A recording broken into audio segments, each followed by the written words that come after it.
Hello, my name is Wayne Shockey. I am the Ada County 4-H County Program Director and 4-H agent down here in Artesia, Carlsbad area. Um, I've been here for coming up on 8 years now. I want to visit with you guys a little bit about parliamentary procedure, the importance of parliamentary procedure, and using Robert's Rules of Orders for our youth and our youth utilizing those skills. First thing I want to start off with is I'll share some information during this presentation. You can easily reach out to me. I know that Cheryl will post my contact information.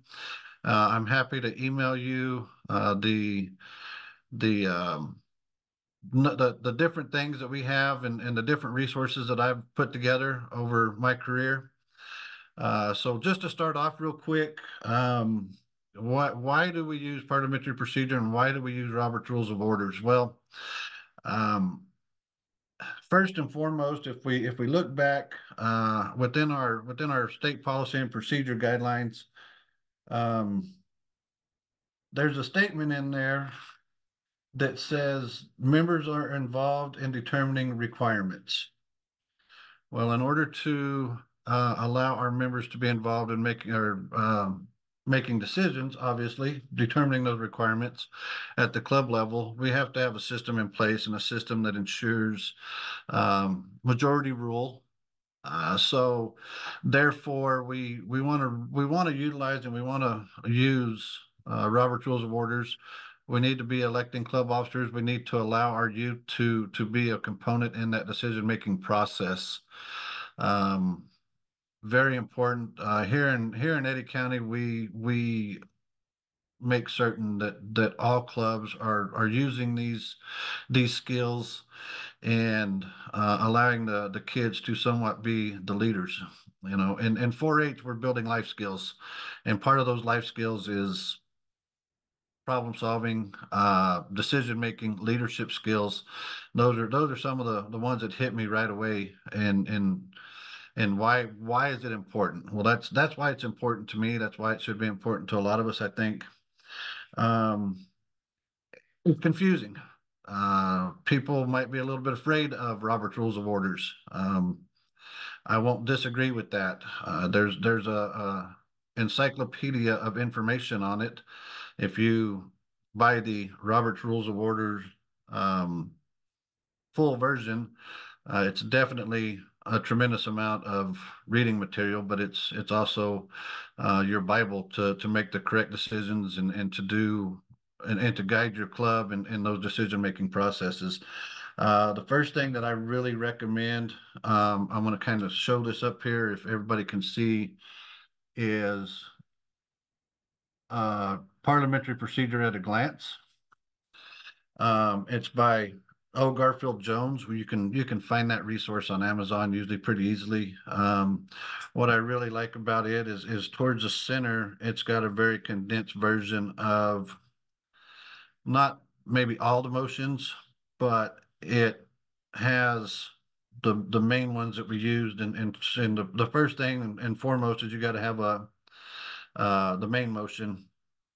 In this condensed version, it actually has it written out how our youth should state those motions and how they have to be seconded. It's got a quick synopsis at the bottom as to whether they require a second, whether they're debatable, what kind of votes required, some different things like that in there. So it's been a great tool that I've been using pretty extensively. Um, so where do you start with parliamentary procedure and what's the main topics in there. And the first thing that I will kind of share with you guys here, if I can find it, is your order of business. Um, Sorry, that took me a little while to get to that. This should be something that's set in stone at every meeting. Very simple. The youth run our meetings here in Eddy County with, of course, guidance and input from the adults and the volunteers. But your order of business should always consist of these things: call to order, your pledges, your opening ceremonies, your roll call, which um, roll call, sometimes we utilize a sign-in sheet and that's not necessary if we're using a sign-in sheet. Uh, Reading our minutes from the last meeting, important job of your secretary, your treasurer's report, your committee reports, old and unfinished business, new business, and announcements and adjourned. Um, that example right there, I have some things bolded in there because that's more for a contest setting. But it's important to also know and understand the the officer positions. Obviously, your president runs the meetings. In the absence of the president, the vice president is to run those meetings. Of course, your secretary is taking all the minutes and taking notes. Make sure that they're at some point in time they get more thorough and more thorough depending on the age of the youth. Sometimes you may need a parent to help with those youth that are taking the minutes and things like that. For clubs that have bank accounts, it's always important to always have that treasurer's report every month, which of course your treasurer will take care of that. And then you can have reporter, song and rec leader. Maybe there's a couple of other positions in there that you may elect that obviously has some roles in that. The reporter would a lot of times do the announcements and uh, know that if you have committees, your vice president is the chair of all committees. So those reports can either be read by the vice president or depending on the committees themselves, they may assign somebody to be in charge of those at some other time. But ultimately knowing the roles of those officers is very important. And I believe in that first thing that I showed you there, that parliamentary procedure at a glance. I believe it kind of outlines some of those responsibilities for those officers too. Um, so that's the first thing there. Just understanding that process and again the importance of using parliamentary procedure in there. Um, when these youths start off, it's not going to be perfect. They're going to need some help. They're going to need a little bit of coaching to word things correctly. Um, you know, the the first thing and the most important thing I think when I start working with our youth on parliamentary procedure is understanding the main motion. Um, Without that main motion, I want to share again just one of my resources here. Understanding the steps that it takes for that motion to actually become binding. Once action is taken on that motion, let's just say it was a motion to host a fundraiser dance. Um, the importance of having that main motion is it allows all these other motions to take place. The motions to amend, the motions to refer, the motions to lay on the table. None of those are relevant without having the main motion to begin with. So I hope you can see on the left-hand side. I don't want to go through every slide with you, but it's the basic building block of what parliamentary procedure is, and it takes 8 steps. And I get pretty detailed. I guess I can probably run through that just very briefly. Um,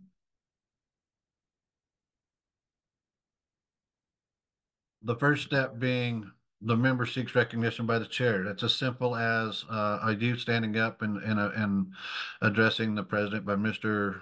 or Madam President or Mr. and Mrs. Miss Chair or some things along those lines. Those are the correct terminology though, Mr. and Mrs. President, Mr. and Miss Chair.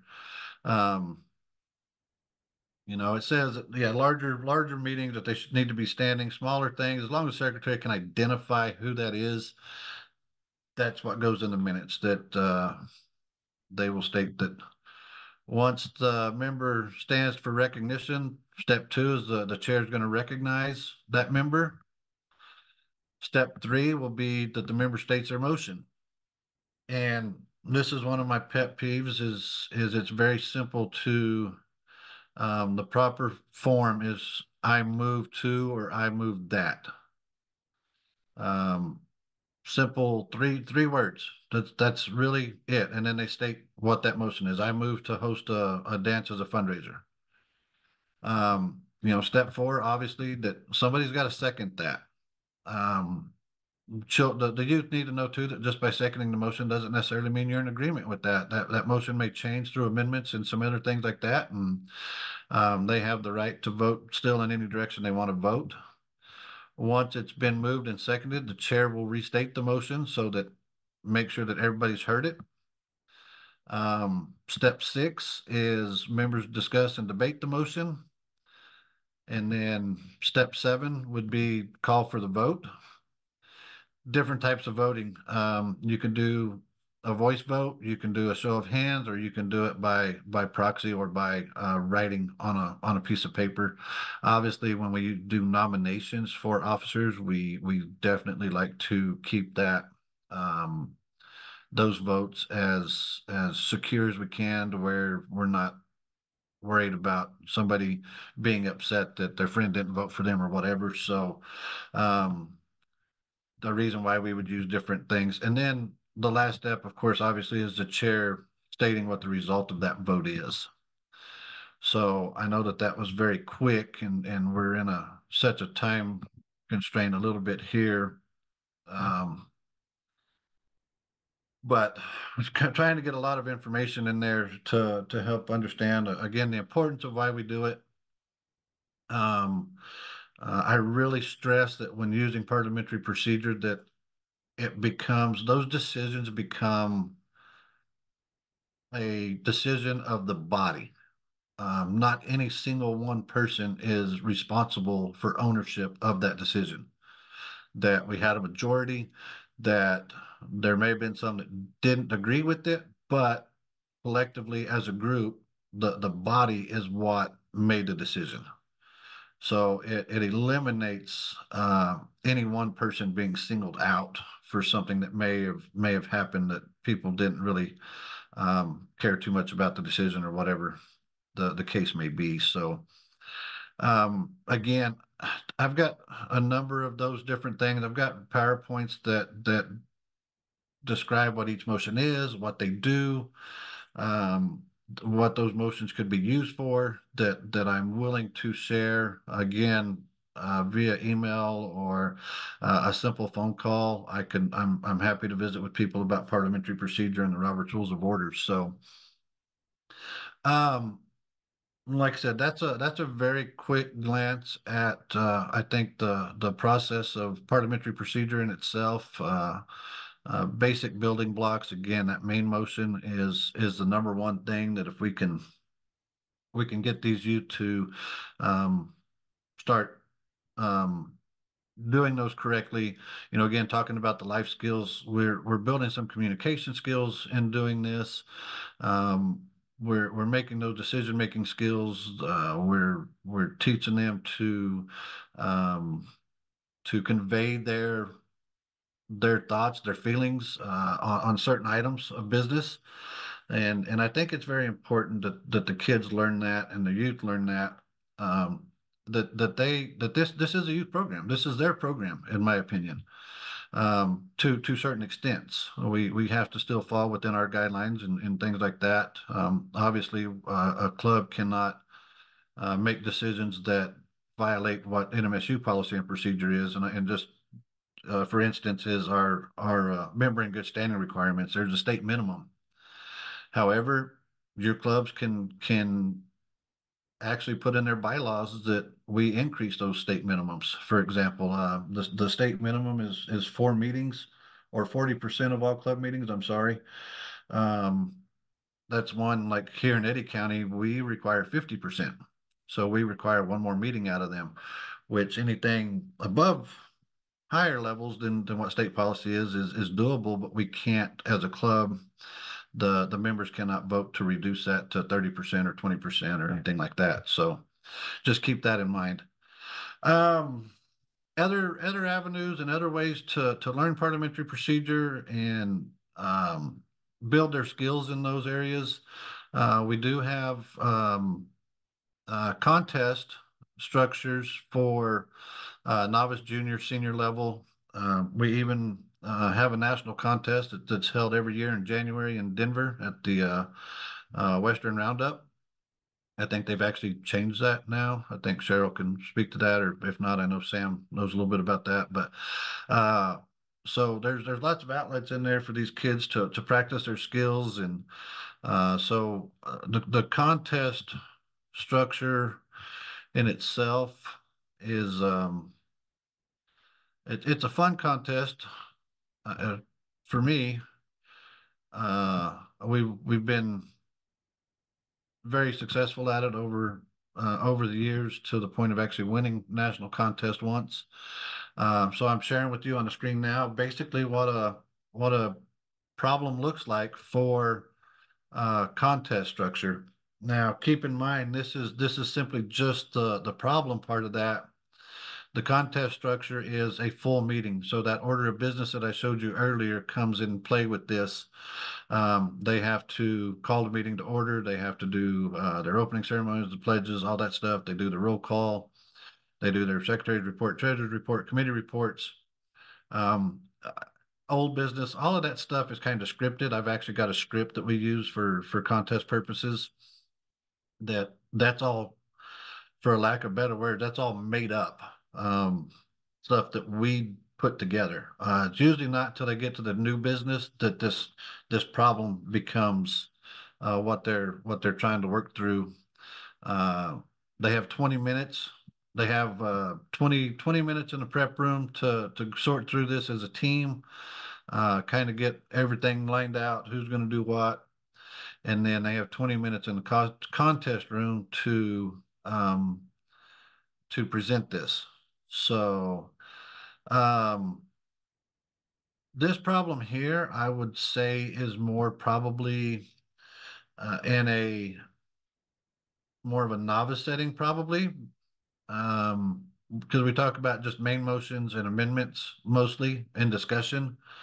Um, these, of course, obviously get far more difficult as we progress through the ages and stages part of that, to where at a national level um, we're doing a number of different things. I don't know if I um, pulled up a national type level contest.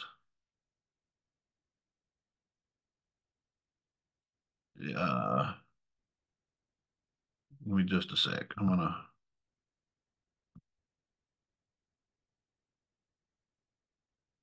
throw this one up here. So this is a different this calls previous question. So again, referring back to the first thing I told you about parliamentary procedure at a glance, it's going to tell you what previous question is. Um, we again kind of just looking at this one. I probably wouldn't say this is any higher than even a junior level problem.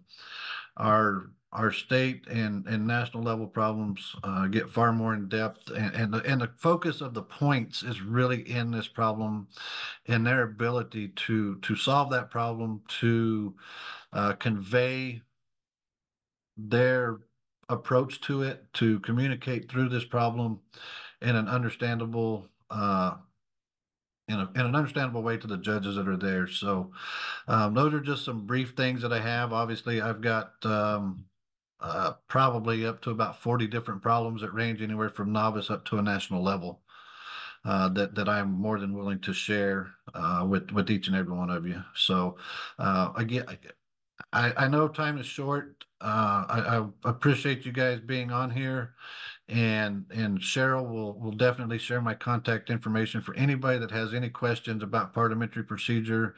Something that I've really worked on from Peg Painter was the superintendent of our state contest. It's now been with his retirement came to me.